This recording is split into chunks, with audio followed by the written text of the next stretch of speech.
I've always been told that our stories themselves are living things, and that there's no specific or one way to tell any of our stories. My name is Jackson Two Bears. I'm from the Six Nations of the Grand River Territory.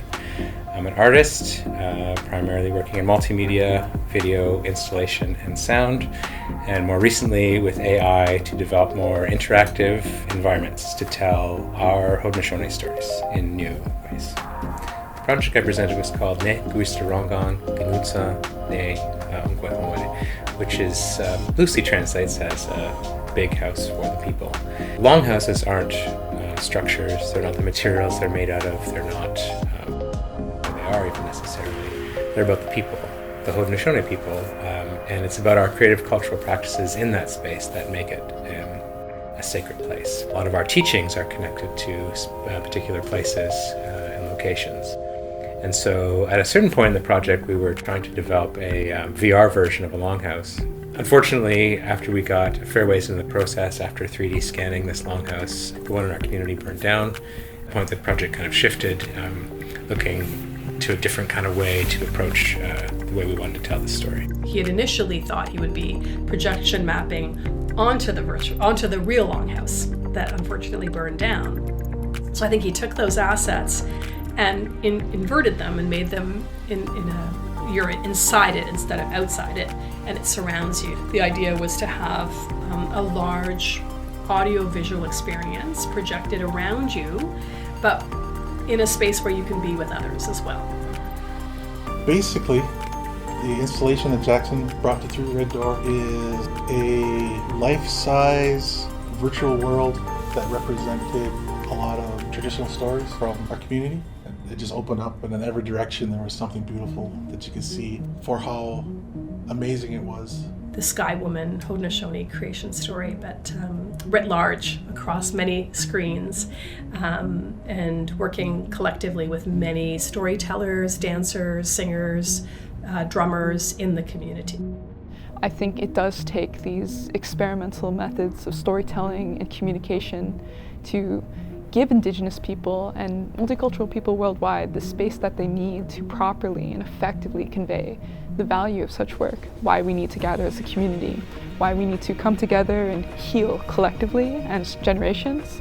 And I think that Jackson Two Bears' work is a great example of that, and he really brought the room together and brought our students together as well. I think it could be said that Haudenosaunee people, or Unkwehomwe, Indigenous people, have a holistic approach to the way we think about the world and ourselves and our place in the world. And so I'm seeing that kind of reflected here at this school, but now it's about astrophysics and all these other really interesting fields that are approached. I found my time here at MIT really rewarding, working with a number of Indigenous faculty and students. Pleasantly surprised to see the kind of interdisciplinary research that was happening here, which really resonates with me. I come from a very interdisciplinary, artistic but academic background, which for me had always kind of resonated with how Haudenosaunee people think about knowledge and creative practice.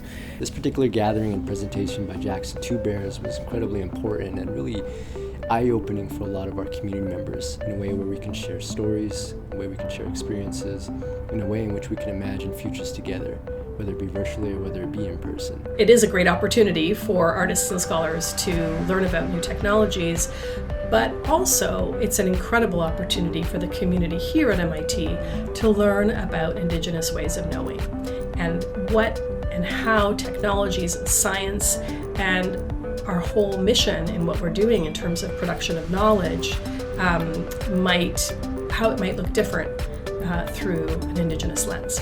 This project was really the result of working with Two Row Media and great folks at Through the Red Door in my community, with great support from the Canada Council for the Arts, CAST, and the Co-Creation Studio at MIT. And of course, the dancers and drummers, the youth, our storytellers that came out to not only support us, but also contribute to the project in really significant ways.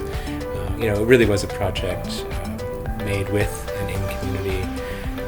And I couldn't have been happier about how it turned out, and I'm really excited about where I see this project going in the future.